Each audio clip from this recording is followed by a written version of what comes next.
하나님 앞에서 우리가 재정립하고 살아야 할 것이 있다. 그것이 무엇인가? 우리에게 주어진 시간은 한정되어져 있습니다. 무한한 시간이 우리에게 주어진 게 아니에요. 제한되어져 있다. 한정되어져 있다. 우리에게 많은 시간들이 있는 것처럼 우리들이 착각을 하고 그렇게 생각을 하면서 세상을 살지만 실제적으로 우리에게 주어진 시간은 그리 많지 않다라는 거예요. 사람이 어느 정도 철이 들어서 성인이 되어가지고 자기 주도적인 삶을 살 수 있는 시간은 사람에 따라서 약간의 차이는 있지만은 통계학상으로 그 연수는 불과 30여 년, 그러니까 천수를 다한 사람이 안에서 사고로 자연적인 어떤 재해로 이렇게 운명, 숨을 거두는 분 말고 천수를 다하는 그 사람을 기준으로 우리가 생각을 해보면 한 30여 년 정도밖에 안 된다고 합니다. 그 30년 정도밖에 안 되는 그 시간 속에서 신호등을 기다리는 시간이 6개월, 그리고 잠으로 소비하는 그 시간이 20년, 밥을 먹으면서 시간을 소비하는 시간이 2년, 이렇게 시간을 써버립니다. 그러니까 22년 6개월, 근 23년을 써버립니다. 결국은 자기를 위한 시간은 7년 정도밖에, 30평생을 사는 동안 30평생 자기에게 주어진 그 시간을 이렇게 분배하면서 사는 동안 자기에게 주어진 시간은 7년밖에 안 됩니다. 그만큼 시간은, 자기에게 주어진 시간은 무한한 것이 아니라 정한정되어져 있는 그런 시간 속에서 우리가 세상을 산다는 말씀이에요. 이렇듯 많지 않은 시간을 우리가 어떻게 사용하느냐에 따라서 그 사람의 삶의 평가가 나오는 것입니다. 어떤 사람은 하나님 앞에서 지혜로운 자로서의 삶을 삶으로써 하나님께 감동을 주고 또 사람들에게도 감동을 주는 그런 사람들이 있는가 하면, 어떤 사람들은 세상을 살면서 하나님을 근심하게 하고 또 다른 사람들에게 인상을 찌푸리게 하고 또 눈총을 받고 사는 그런 사람들이 여럿 있는 것을 우리는 확인해 볼 수가 있습니다.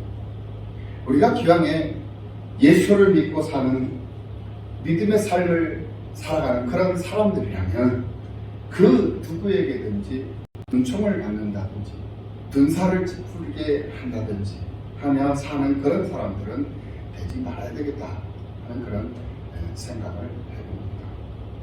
구속주로서 사역을 하고 계시는 예수님, 지금 누가복음을 통해서 우리가 이 땅에 사역을 위해 사역 신분을 가지고, 구속주로서의 신분을 가지고 사역을 하고 계시는 그 예수님을 우리가 지금 마태복음을 통해서 한 장 한 장 이렇게 매주 우리가 공부를 하면서 예수님께서 우리가 지금 우리에게 교훈하고 계시는 그 교훈이 어떤 것들이 있는가, 이 내용들을 우리가 지금 확인해 보고 있는데, 오늘 이 누가복음 14장 이 말씀을 통해서는 무리들이 자신의 제자가 되는 조건을 무리들에게 자신의 제자가 되는 그런 조건을 제시하고 있는 것을 볼 수가 있습니다.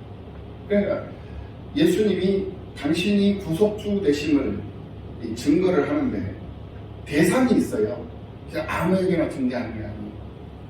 때로는 백성들에게, 때로는 무리들에게, 때로는 지도자들에게, 때로는 제자들에게, 이렇게 각 정해진 그 대상들을 놓고 제자들에게 교훈할 때는 제자들에게 맞는 교훈을, 백성들에게 교훈할 때는 백성들에게 맞는 교훈을, 지도자들에게 교훈할 때는 지도자들에게 맞는 교훈을, 무리들에게 교훈할 때는 또 무리들에게 맞는 교훈을 하고 있는 것을 우리가 확인해 볼 수 있다. 오늘 본문 이 누가복음 14장 오늘 25절 이하의 말씀을 보면 그 대상이 바로 무리들이에요.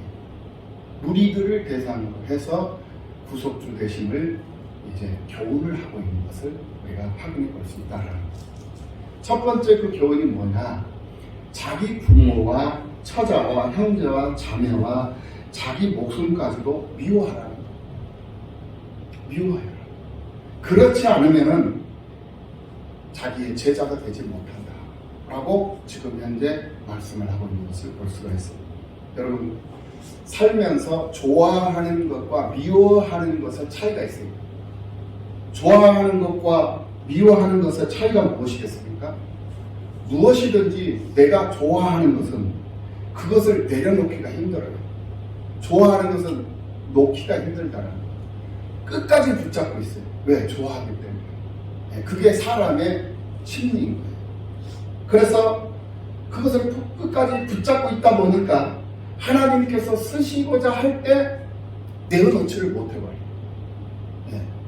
그리고 미워하면요, 미워하면 붙잡지 않습니다. 그냥 내버려 둡니다. 이것이 좋아하는 것과 미워하는 것의 차이점이에요. 그래서 하는 예수님께서 우리들에게 제자가 되는 조건을 제시하시면서 미워해라. 형제를 미워하고 부모를 미워하고 남편을 미워하고 자식을 미워하고 미워하라. 왜? 주께서 쓰시겠다 하실 때 내어놓을 수 있는 그런 관계, 그것이 중요함을 분명히 말씀을 하고 있는 것을 볼 수가 있습니다. 두 번째로 자기 십자가를 지고 주님을 쫓으라는 거예요. 미워해라, 자기 십자가 지라고 했어요. 제가 이제 또 설명을 해드릴 거예요. 세 번째로 자기의 모든 소유를 버리라고 했어요. 자기 경험을 버리고 자기의 지식을 버리고 자기의 생각을 버리고 자기 방식을 버리고 자기 스타일을 버리고 자기 성질까지도 다 버려라. 이것을 말씀을 하시면서 뭐라 말씀하십니까? 들을 귀 있는 자들은 들을지어다. 귀가 있는 자는 들으라. 들을 귀가 있는 자는 듣고, 귀가 있어도 들을 귀가 없는 자들은 못 듣는다라는 이런 말씀입니다.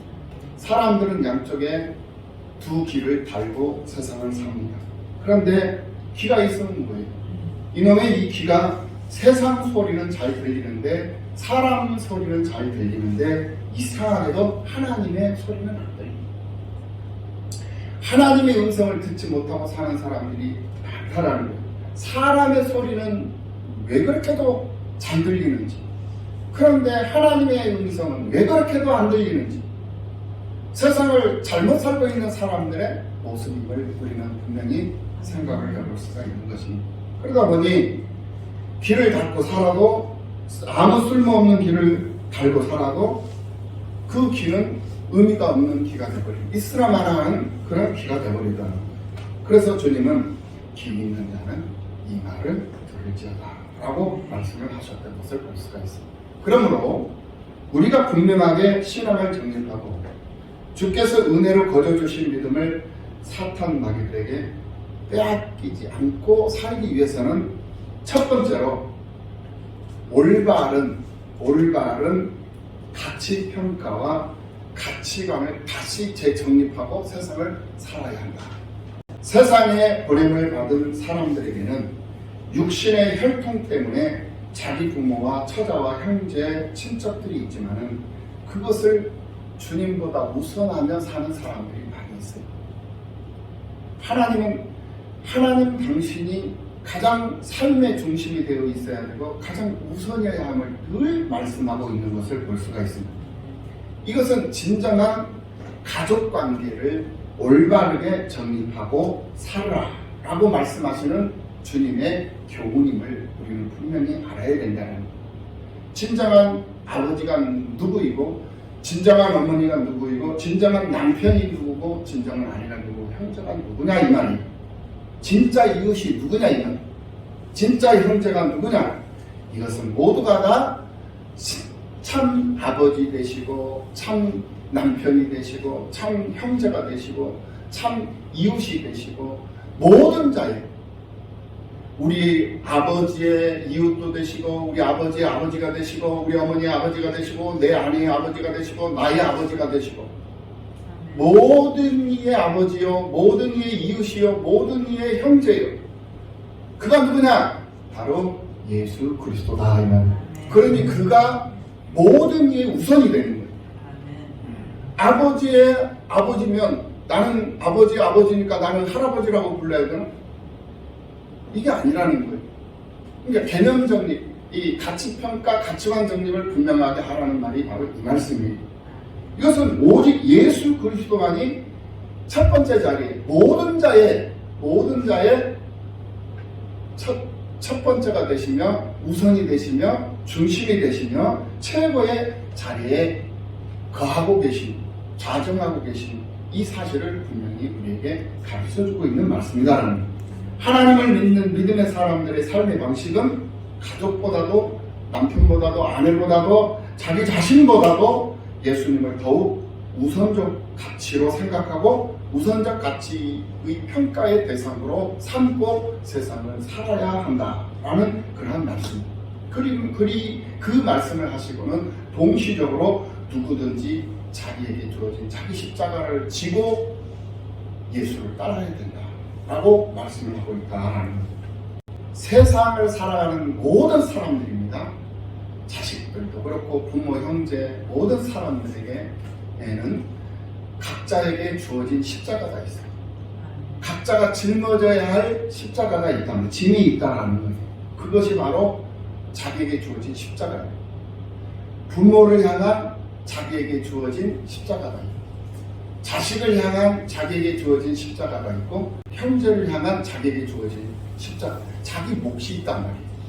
그러니까 그것을 짊어지고 주님 따르라는 거예요. 그러니까 우선하는 것은 하나님이 우선이야. 부모가 우선이 되면 안 돼. 그렇기 때문에 부모를 미워해야 돼. 좋아하면 안 돼. 그런데 부모를 미워하는 그 방식은 우리가 세상 살면서 미움과 또 좋아함과 이런 차이가 아니라 하나님 앞에 드려지는 그런 과정 속에서 미움이라는 거예요. 그리고는 자기에게 주어진 십자가가 뭐냐? 자식은 자식으로서의 해야 할 도리가 있고, 아내는 아내로서의 해야 할 도리가 있고, 남편은 남편으로서 해야 할 도리가 있는 거예요. 가정에서. 직장에서는 대표자는 대표자로서의 역할이 있고, 또 노동자는 노동자로서의 역할이 있고, 교회에서는 목사는 목사로서의 자리가 있고, 또 장로는 장로로서의 자리가 있고, 권사는 권사로서의 자리가 있고, 집사는 집사로서의 자리가 있고, 각자에게 주어진 역할, 각자가 짊어지고 가야 할 짐, 그 십자가를 짊어지고 나를 따르라는 거예요. 자식은 자식된 도리를 하면서 나를 따르고, 또 남편은 남편의 도리를 하면서 자기를 따르고, 아내는 아내의 도리를 하면서 자기를 따르라는 거예요. 이 말씀이라는 거예요. 그러면서 십자가는 마땅히 짊어져야 할 우리의 삶이다 라는 것을 말씀을 하시며, 그 삶을 짊어지고 나를 따르라는 거예요. 그것이 바로 우리가 재정립하고 살아야 할 가치관이요, 가치평가라는 거예요. 예수님이 이 땅에 오셔서 우리에게 말씀하신 그 말씀을 듣고 내가 세상을 살아가는 그 삶의 방식을 다시 한번 정립을 하고 세상을 살아가는 거예요. 그 첫 번째가 바로 가정에 대한, 가족에 대한 재정립. 두 번째로는 뭐냐? 바로 자신의 인생 설계를 재정립하면서 살아라. 인생의 설계를 재정립을 해라. 다시 설계를 하라. 두 가지 비유를 하나의 예로, 예시로 지금 제시를 해주고 있다라는 거예요. 이건 뭐냐? 따져보라는 거예요. 인생 설계를 하면서 따져보라는 거예요. 따져봐라. 자기에게, 너 자신들에게, 너희들에게 유리한 것이 어떤 것이 유리하고 어떤 것이 유익한 것인지를 계산을 해보고 따져보고 판단을 해서 따르라는 거예요. 그래서 자기에게 유익한 선택이 무엇인가를 깨달으라는 거예요. 그래서 인생 설계를 좀 똑바로 해라 라는 그런 취지로 지금 말씀을 하고 있다는 거예요. 서두에서 여러분들에게 말씀을 드렸습니다.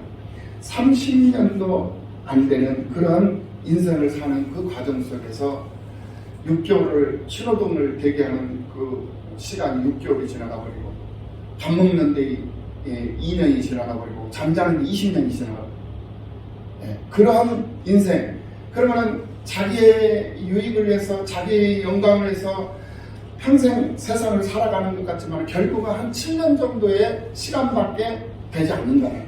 그런데 그 7년 정도밖에 되지 않는 그 시간에 급급해서 거기에 매여서 거기에 갇혀서 세상을 살 것이냐, 아니면은 예수 그리스도의 품 안에서 예수 그리스도의 비전 안에서 축복 속에서 세상을 살아갈 거냐, 이걸 한번 생각을 해보라는, 비교를 해보라는 거예요. 자기가 가지고 있는 모든 것, 자기 인생, 자기 자신을 투자해서라도 하나님 나라를 건설하고 하나님 나라를 세우는데 참여할 수 있는 그 사람이 당신의 제자가 될 수 있다라고 말씀을 해주고 있는 것을 볼 수 있다. 초대교회에 성령이 충만했던 아나니아와 삽비라가 죽은 이유가 있습니다. 그 죽은 이유가 뭐냐? 자기의 소유를 다 드리지 않았어요. 자기의 소유를, 자기의 밭을 팔아가지고 얻은 그 소득을 베드로에게 다 가지고 왔는데 일부를 띄워놓고 가지고 온 거예요.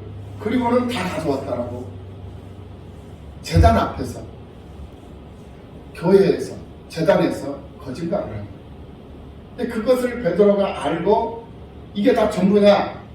이게 전부냐라고 물어요. 그때 알고 묻는 거거든요. 모르고 묻는 게 아니거든요. 그때 아나니아와 삽비라는 이게 다 전부입니다. 이게 회개할 수 있는 기회, 잘못을 뉘우칠 수 있는 기회, 그 기회를 주었는데 그 기회를 그들은 놓쳐버리고 결국 그 자리에서 그들은 교회 안에서요 즉사를 하고 말았던, 죽고 말았던 거예요. 그들이 성령 충만한 사람들이었어요.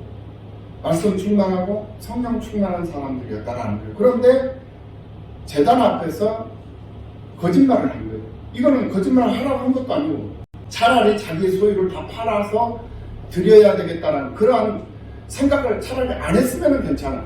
그런데 그 생각을 하고 다른 사람들 앞에서 자기 의의를 드러내고 자기의 믿음을 보여주고자 했던 거예요.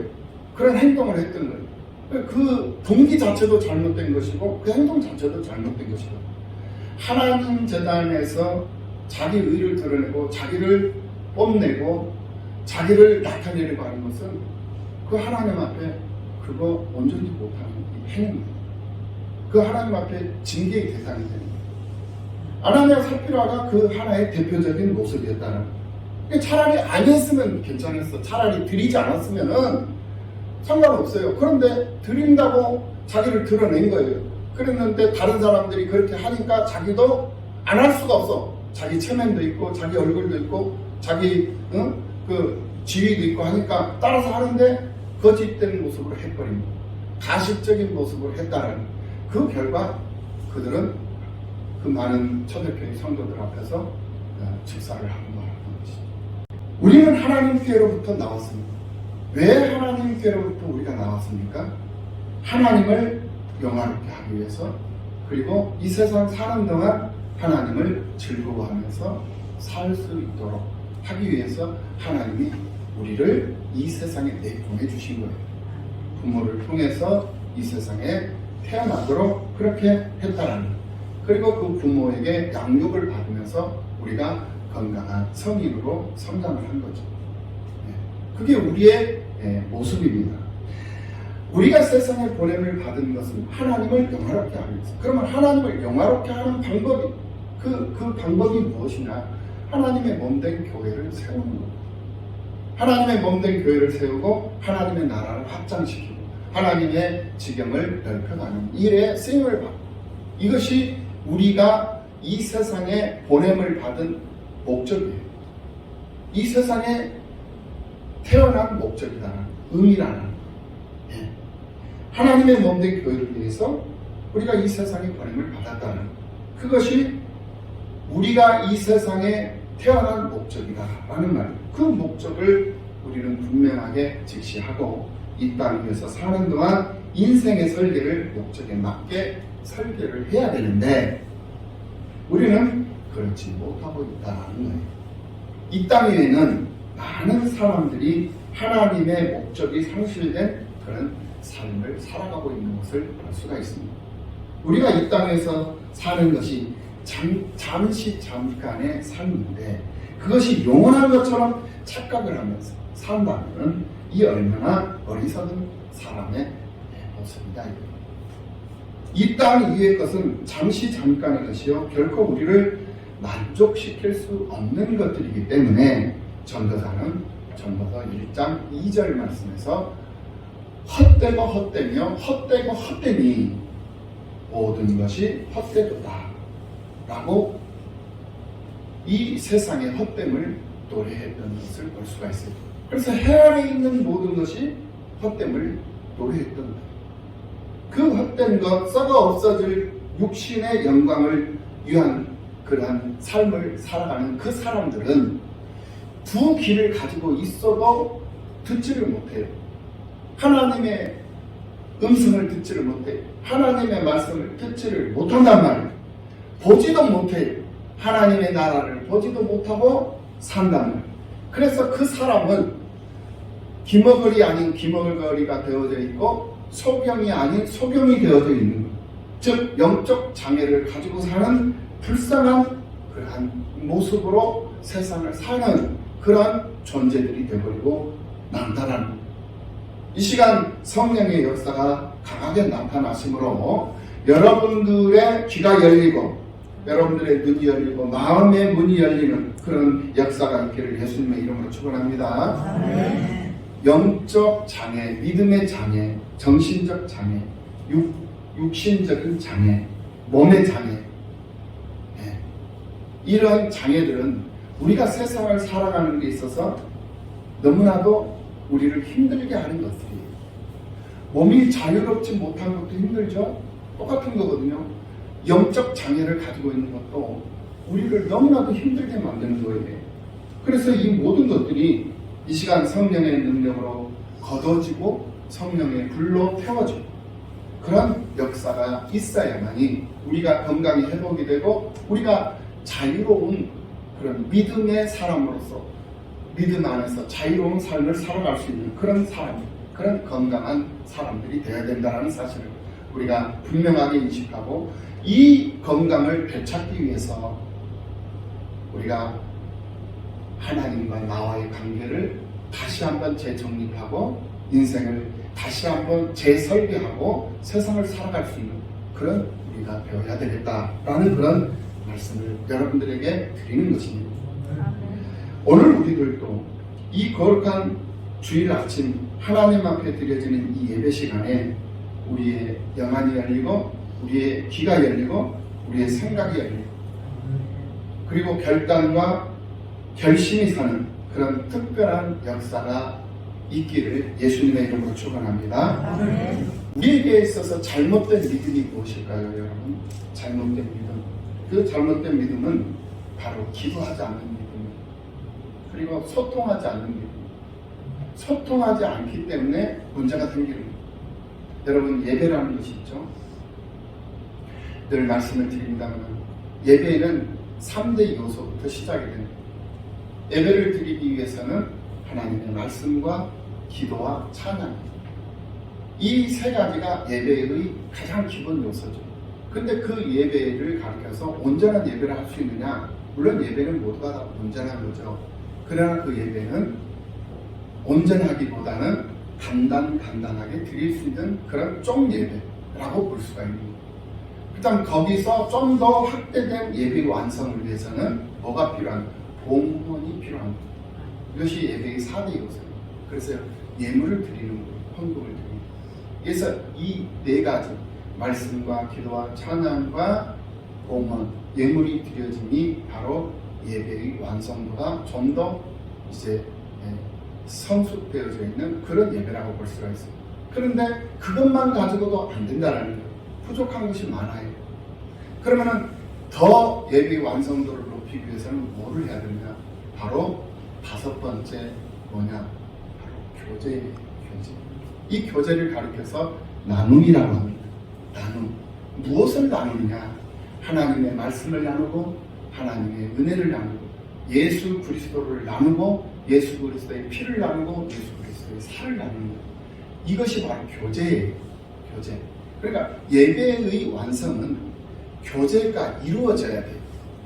만나서 찬송하고 기도하고 또 하나님의 말씀 듣고 들은 그 말씀에 감동해서 내게 있는 재능을 드리고 내게 있는 물질을 드리고 또 내게 있는 또 기술 그런 재능 그런 것들도 드리고 내 시간을 드리고 내 젊음을 드리고 내 모든 가정 내 자녀들까지도 내 부모까지도 형제들까지도 다 드릴 수 있을 때 그것이 예배의 완성도가 충족이 되는 거죠. 그리고 그것만 있어서 안 된다고요. 교제의 나눔. 그런데 가만히 보면 나눔이 없어. 교제가 없어. 예. 목사님과의 교제가 필요한데 목사님과 교제가 없어. 이 교회 안에서의 부모는 영적 부모, 영적 지도자는 목사님이야. 그럼 목사님하고 영적 교류가 있어야 되고 목사님하고 영적 교제가 있어줘야 됩니다. 그런데 교회에 와도 그냥 예배만 드리고 그냥 가버리는 거야. 그러면 교제가 이루어지지 않아. 교제가 이루어지지 않으면 어떻게 되는 거예요? 결국 불통하는 거예요. 소통이 돼야 되는데 소통이 안 돼. 불통이 돼버리는 거예요. 예. 교회 일찍 와서 목사님하고 한 주일 동안 살아왔던 이야기도 하고 또 앞으로 또 한 주일 동안 또 살아가는 이야기도 하고 이런 얘기도 하고 저런 얘기도 하고 별일 있었느냐 없었느냐 묻기도 하고 물어보기도 하고 또 알려주기도 하고 예. 이런 관계라는 것이 굉장히 중요한 거거든요. 그런데 이런 관계가 없단 말이에요. 교제가 없다는 거예요. 그러니까 모르는 거야. 서로가 서로를 몰라. 같은 지붕 안에서 한 지붕 안에서 부모 자식이 대화가 단절되면 부모 따로 자식 따로 이렇게 되듯이 교회 안에서도 목사님과 성도 간의 대화가 단절되니까 서로 따로 국밥이 돼버리고 그러니 무슨 힘을 낼 수가 있겠는가. 힘을 모을 수도 없고 힘을 낼 수도 없는 거예요. 각자 자기 역할을 하고 각자 자기 일만 보고 그냥 가버리는 거야. 이거를 가르쳐서 어떻게 하나의 교회요 하나의 교인이요 성도라고 말할 수 있겠냐. 말할 수 없는 거예요. 여러분들이 정말 성도라면 목사님과 소통하기를 즐거워하고 목사님과 소통하기를 원하고 소망하고 교제할 수 있는 그런 마음의 자세가 필요한 거예요.